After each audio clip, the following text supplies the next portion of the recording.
What's up, Falcons Nation? It's your boy Jew coming at you with another Atlanta Falcons video. As always, Falcons Nation, rise up. In today's video, I would like to recap Sunday's victory over the Minnesota Vikings. But if you're new to the channel, please hit that subscribe button. Hit that notification bell so you know when I've done Atlanta Falcons content or NFL content. If you'd like to follow your boy on Twitter and Instagram, you can follow me at Jew Talk Sports. If you'd like to donate to my channel, you can donate to my Cash App, which is the $ Jew Talk Sports. And if you'd like to be a part of my Jew Talk Sports membership, you can hit that join tab here on the channel as well. But with that being said, let's jump right into the video. So as I mentioned in today's video, I do want to recap Sunday night's victory over the Minnesota Vikings and give my thoughts.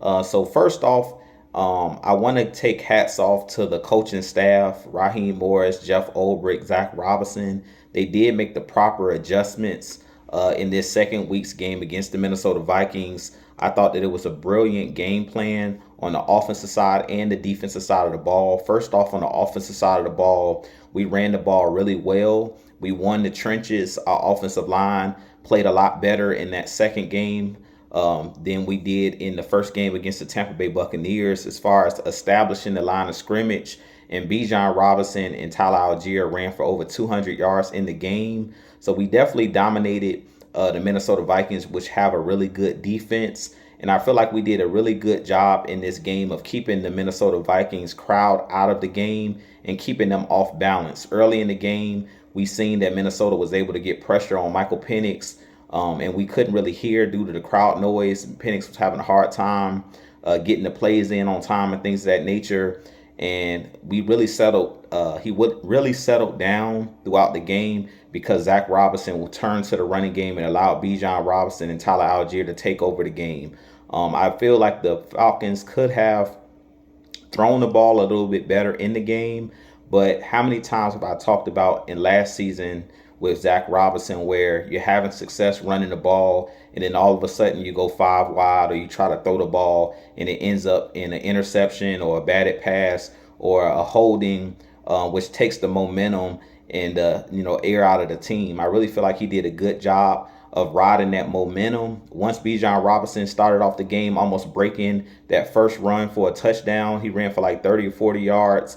We rode that the rest of the night, and I really feel like that was the best game plan to have in this particular situation, because you know that Brian Flores is one of those coaches that likes to do those exotic blitzes and things of that nature.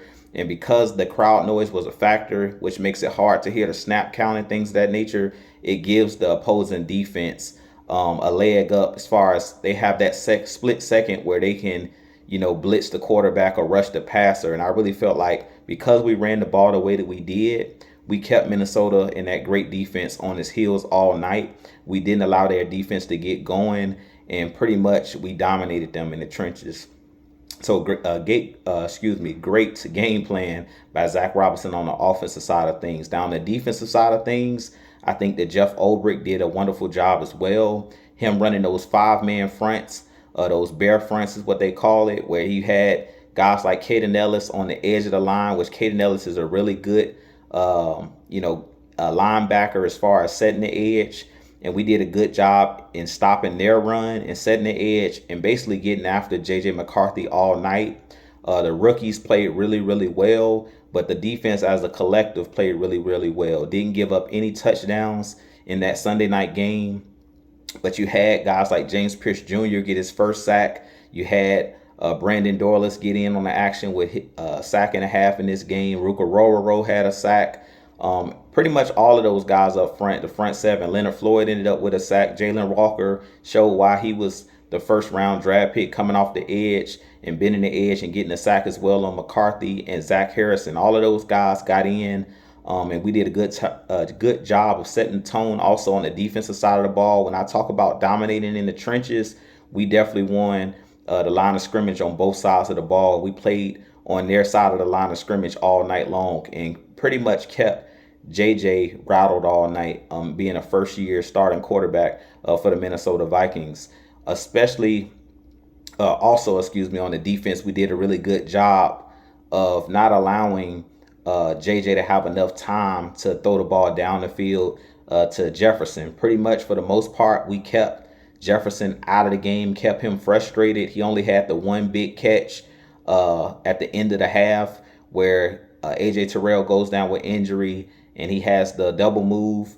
The double move where he gets the big play before halftime and they get a field goal. But outside of that, they pretty much kept Jefferson and all of their wide receivers, as far as the explosive plays, we kept them to a minimum. So really excited by what this Atlanta Falcons defense showed. Also in this game, you had Xavier Watts come up with a pick, Billy Bowman come up with a pick. So we played really well on all fronts. Devon Diablo and Caden Ellis flying all over the field, at those linebacker spots. So like I said, we played really well when you talk about the defensive side of the ball. But like I said, it was a great game plan by Coach Jeff Ulbrich as far as running those bare fronts and pretty much stating we're not going to allow your running game and your offensive line to beat us in this game. They really forced J.J. McCarthy to beat us with his arm, and we pretty much played tight man-to-man coverage for most of the game, even though we know that last year we were known as a team that liked to run zone. In this game, one of the adjustments I've seen they made was we ran a ton of man-to-man coverage and ran those bare fronts up front, and our front seven pretty much dominated all night, kept their quarterback rattled and kept him uncomfortable in the backfield. So I definitely think that this game plan can carry over throughout the season as far as the physicality of this team, basically setting the tone. And I really feel like this is a formula for success. We know that defense wins championships, and right now this defense is playing at a really high level. And I really feel like this is a wave that they can ride into next week's game, this upcoming Sunday's game on the road against Carolina. I really feel like if we continue to play defense the way that we're playing defense, disruptive up front in that front seven, I really feel like it's going to create more and more opportunities for interceptions, which we've seen in the first 2 weeks. The first week we dropped a lot of interceptions. I talked about it in this game that we needed to win the turnover battle, and we did just that. And that was the difference in the game, was us winning the line of scrimmage, us forcing turnovers, which I stated would be the calling card for this Atlanta Falcons defense this season. So I was really impressed with all three phases of the game. Last but not least, the special teams did a really good job as well. Parker Romo came in and kicked the ball 5 for 5 on his field goals. He did an excellent job kicking a 54-yarder, but making all of his attempts, even the ones that were, the chip shot field goals from like 35 and in, he did his thing. He came in and proved why he was a good pickup by our Atlanta Falcons.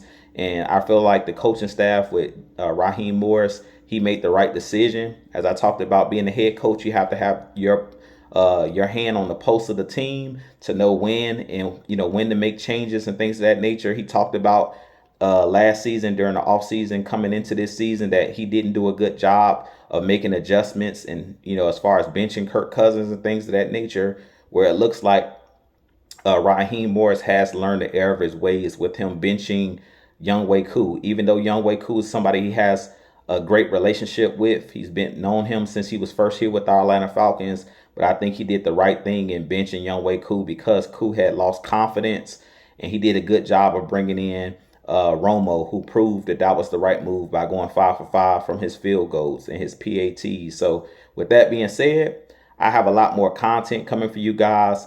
As I posted here on the channel, there will be no live show tonight. We normally go live on Tuesday nights at 9 p.m. Eastern time, but I have another obligation, so I won't be able to go live tonight. But I definitely will continue to keep the content coming for you guys. I'm extremely excited about how this Atlanta Falcons team looked the first 2 weeks. Of course, like I said, you never know what to expect in the first game of the season. But even in the first game, we could easily be sitting at 2-0 with the ways that we've played. But I was really impressed with the way that our defense showed up, the intensity that all three phases played within week 2. We made the proper adjustments as a coaching staff. So I'm extremely pleased with what I've seen the first 2 weeks. And I'm looking for them to carry over that performance from week 2 into week 3. Like I said, you're looking to go 1-0 every week. So mission number 3 is now to beat the Carolina Panthers and get to 2-1 on the season. So with that being said, I have a lot more content coming for you guys. As always, Falcons Nation, rise up, be blessed, peace.